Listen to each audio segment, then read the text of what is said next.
వీడియోలో ముందే మీరు ఇట్లా మాట్లాడుతున్నారని అంతర్గతంగా మీరు కాంగ్రెస్ పార్టీకి అమ్ముడు పోయారని అంటున్నారు. మరి అమ్మ ఇప్పుడు కాంగ్రెస్ పార్టీకి అమ్ముడు పోతే నాకు ఎంత ఇచ్చారు అంటారు జనరల్ గా అయితే చెప్పు సంఖ్య అంటారు కదా, అది కూడా మాట్లాడతారు. అలానే ఉందంట. కోట్లలో ఇచ్చారు నాకు అనుకుందాం. కోట్లలో ఇచ్చినోడు ఇష్టం వచ్చినట్టు తిట్టిపించుకుంటాడు, ఎవడన్నా డబ్బులు ఇచ్చి తిట్టించుకుంటాడు. నువ్వే ఇప్పుడు నేను తెలంగాణ పులి బిడ్డ మరవబోదు ఈ గడ్డ అన్నావు, నిన్ను నిరుద్యోగులు మర్చిపోతున్నారు, నువ్వు అయిపోయింది నీ పని అంటున్నా. కోట్ల రూపాయలు ఇచ్చినోడిని ఆ పని ఈ స్టేట్మెంట్ ఎవడన్నా ఇస్తాడా? పోయి తగ్గితే ఇప్పుడు ఇంకోటి అంటున్నాం, ఎక్కడ నెగ్గాలో కాదు ఎక్కడ తగ్గాలో అని అంటున్నాం. ఇది అన్ని ఎవడన్నా అంటాడా? డబ్బులు తీసుకొని అంటే ఊరుకుంటారా? ఇప్పుడు మీరు ఒక ఛానల్లో పని చేస్తారు అన్న, మీ ఛానల్కు వ్యతిరేకంగా పని చేయడానికి నీకు డబ్బులు ఇస్తాడా? నేను అడుగుతాను. ఇప్పుడు మీది జీటీవీ, మీకు ఎంతో కొంత శాలరీ ఉంటుంది అనుకో, 20,000, 30,000, 40,000. మన జీటీవీ గురించి వ్యతిరేకంగా మాట్లాడు, 40,000 తీసుకో లేదంటే ₹1,00,000 తీసుకో అంటారా? మీరు చెప్పండి, అంటారా అనరా? అన్నారు కదా. అది నేను క్లారిటీకి ఇస్తున్నా కదా. ఇంతకంటే నేను ఏమంటున్నా, ఓపెన్ గా చెప్తున్నా కదా. ఇంత ఇప్పుడు మీరు అన్న తీన్మార్ మళ్ళీ ఇట్లా మాట్లాడగలుగుతాడా? మీరు చెప్పండి, మాట్లాడతాడా? అంటే ఎందుకంటే ఆయన ఎమ్మెల్సీ ఉంది కాబట్టి ఆయన మాట్లాడకపోవచ్చు. కోదండరామ్ సార్ మాట్లాడతాడు, ఇట్లా రియాజ్ సార్ మాట్లాడతాడా, బల్మూర్ వెంకట్ మాట్లాడతాడా? మాట్లాడారు అట్లా ఎవరన్నా? ఇంకా చాలా మంది తీసుకున్న వాళ్ళు మాట్లాడుతుర్రా. నేను ఇంకా ఓపెన్ గానే చెప్తున్నా కదా. నేను ఆల్రెడీ చిక్కడపల్లి లైబ్రరీ కూడా తొడగొట్టినా కదా. నేను నిరుద్యోగులకు న్యాయం చేయకపోతే వీళ్ళు పాపం అన్నారు నిరుద్యోగులు, తెలుసో తెలంగాణ స్థానిక ఎన్నికల్లో మా సత్తా చూపిస్తాం, ఎంపీటీసీ, జడ్పీటీసీ, సర్పంచి, ఉప సర్పంచి ఇవన్నీ చెప్పారు. నేనన్నా కౌన్సిలర్, కార్పొరేటర్లు, జిహెచ్ఎంసీలు అన్న అవన్నీ ఓడిపోయినా నాకు నొప్పి ఉండదయా. ఎందుకంటే ఆయనకు కావాల్సింది సీఎం పదవి వచ్చేసింది. మరి ఎట్లా అన్నాడు? నిరుద్యోగులతో చర్చలు జరపకపోతే రానున్న కాలంలో భారతదేశంలో ఎక్కడెక్కడైతే ఎన్నికలు జరుగుతాయో అక్కడక్కడ తెలంగాణ నిరుద్యోగులందరం కూడా కాంగ్రెస్ పార్టీకి వ్యతిరేకంగా పని చేయబోతున్నాం అంటే ప్లకార్డులు పట్టుకొని మాకు ఇట్లా మోసం చేసిండు. రాహుల్ గాంధీ కూడా చిక్కడపల్లి లైబ్రరీకి వచ్చి కూర్చుండి మాకు ఇది చేస్తాం, అది చేస్తాం, మెగా డిఎస్ చేస్తాం, 25,000 పోస్టులు వేస్తాం, గ్రూప్ 2, గ్రూప్ 3లో మీరు కోరుకున్న వేస్తా అని చెప్పి మాకు మోసం చేసిండని చెప్తాం. అప్పుడు తిడతారు.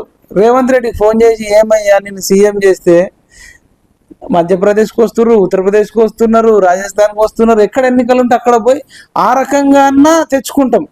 కానీ రేవంత్ రెడ్డిని అంత దాకా తెచ్చుకోవద్దని చెప్పేసి ఇంత గట్టిగా అడుగుతున్నా కదా. ఇంకేమో కొరకాలనా, తినాలనా? ప్రజాస్వామ్యంలో ఏం చేస్తారు?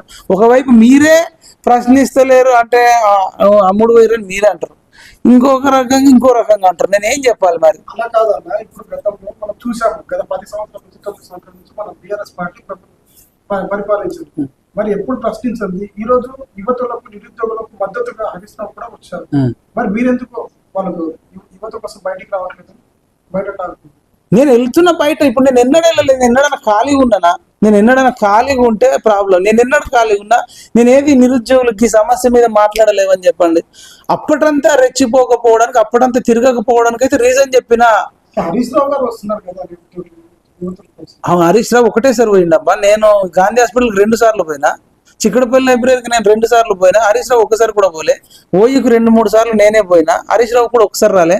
హరీష్ రావుతో నన్ను కంపేర్ చేస్తావా? 1,200 మందిని చంపినోడు, పాపిస్టోడు, స్లిప్పర్లు లేనోడు, రెచ్చగొట్టి నిరుద్యోగులను చంపినోడు మళ్ళీ వస్తున్నాడు. ఆ దుర్మార్గుడితో నన్ను పోల్చడం లక్ష్మణ్ నీ కరెక్టేనా? ఆడ కోకాపేటలో కోట్లు సంపాదించుకున్నాడు. కట్టప్ప కేసీఆర్ కూర్చో అంటే కూర్చుంటాడు, నిలబడమంటే నిలబడతాడు, సిట్ అంటే సిట్టు, స్టాండ్ అంటే స్టాండు. అంత దుర్మార్గుడితో నన్ను పోల్చడం. అసలు హరీష్ రావును నిరుద్యోగులు తరిమి తరిమి కొట్టాలి. ఎంత పాపిస్తోడన్నా.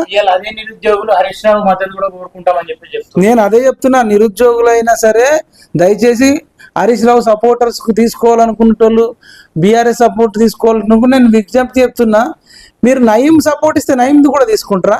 అసలు 10 ఏళ్లలో వాడు ఉద్యోగాలు వేస్తే వీళ్ళు అసలు చిక్కడపల్లి లైబ్రరీలో ₹5 భోజనం చేసుకుంటా 25 ఏళ్ళ యువకుడు 35 ఏళ్ళు అయితే ఎందుకు అవుతుండే? 22 ఏళ్ళ అమ్మాయి 32 ఏళ్ళకి ఎందుకు పోతుండే? పెళ్ళిళ్ళు కాకుండా ఎందుకు ఉంటుండే? ఇవే పోస్టులు ఎవ్రీ ఇయర్ వేసి ఉంటే ఇవాళ ఒక్క పోస్ట్ కూడా మిగులుతుండేనా? అంటే సంపినోడే సంతాపం ప్రకటించినట్టు మళ్ళా నంగనాచి లెక్క వస్తున్నారు. నంగనాచి పెండ్లం ఎంత డేంజరో, మొగుణ్ణి కొట్టి మొగసాలకు వచ్చిందట. మొగుణ్ణి ఇంట్లో ఇరగమరగదు అన్ని మళ్ళీ నన్ను కొడుతుండని బట్టలను చింపుకొని రోడ్డు మీద వాడి ఆడితే ఎంత డేంజరో, ఈ హరీష్ రావు అంతే డేంజర్ అని చెప్తున్నాము. దయచేసి నిరుద్యోగులరా వాని ట్రాప్ లో పడకండి. అవసరం అనుకుంటే బాల్కా సుమన్, హరీష్ రావు కుట్రలు చేస్తున్నారు. వాళ్ళే పెట్రోల్ నిరుద్యోగులు ఎవరన్నా అమాయకుడి మీద పంపి చంపి అయ్యో సచ్చిర్రని కూడా చేస్తారు. మనకు అన్యాయం జరుగుతుంది, మనం కొట్లాడాల్సిందే. కానీ ఆ హరీష్ రావు మద్దతు, బాల్కా సుమన్ మద్దతు మనకు వద్దు.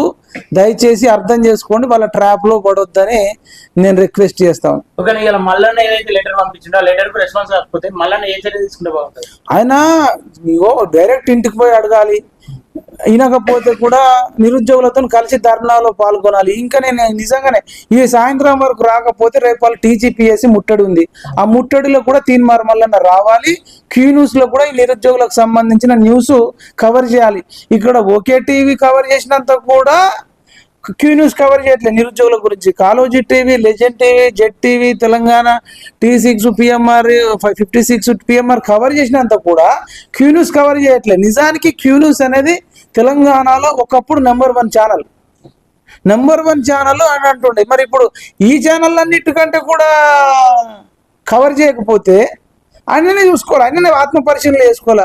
అరే వీళ్ళు అంత కవర్ చేస్తున్నారు, వాళ్ళ మంది అన్నిగానం చూస్తున్నారు, మరి నేను ఎందుకు కవర్ చేసుకుంటున్నానని ఆయన నిస్వార్థంగా మరొకసారి ముట్టడిలో కూడా రిప్లై రాకపోతే అయితే ఒప్పియాలి, లేకపోతే నాకు వద్దు చీపో అని చెప్పేసి అంటే బాగుంటుందని నా కోరిక. ఓకేనా, చివరిగా రేపు జరగబోయే ఏదైతే ముట్టడి అని చెప్పేసి అంటారో, మిలియన్ మార్చ్ అని చెప్పేసి కూడా అంటుందా, దానికి నీ మద్దతు ఉంటుందా?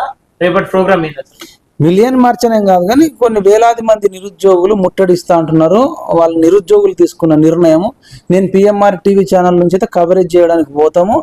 తర్వాత శాంతియుతంగా చేస్తేనే దానికి మనం మద్దతు ఇస్తాము. అశాంతి, అలజడి, పగలగొడతాం, కాలబెడతాం అంటే వాటికి మనం పూర్తి వ్యతిరేకం.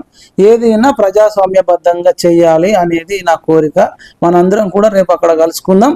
కోదండ రామ్ సార్ కానీ, రియాజ్ సార్ కానీ, అకునూరు మురళి సార్ కానీ ఆ ముట్టడికి సంబంధించి మేము అక్కడికి వస్తాం సార్, మా ఛానళ్ళన్నీ వస్తాయి. వాళ్ళు వచ్చి వాయిస్ నిరుద్యోగుల తరపున ఉండాలి. మరి పదవులు రాగానే పెదాలు మూసుకొని ఉండొద్దు అని చాలా మంది అంటున్నారు. దయచేసి నిరుద్యోగుల పక్షాన ఉండండి. వాళ్ళకి ఎవ్వరు లేరు, నాయకత్వం వహించేటోళ్ళు కూడా లేరు. వాళ్ళు చాలా మంది, నాకు అమ్మాయిలు ఎస్పెషల్గా చాలా సెన్సిటివ్ ఉంటారు, ఎమోషనల్గా ఫోన్లు చేస్తారు, అన్న టెన్షన్ అవుతుంది, ప్రెషర్ అవుతుంది అంటారు. కాబట్టి అట్లీస్ట్ వాళ్ళతో చర్చలు జరపాల్సిందిగా విజ్ఞప్తి చేస్తారు.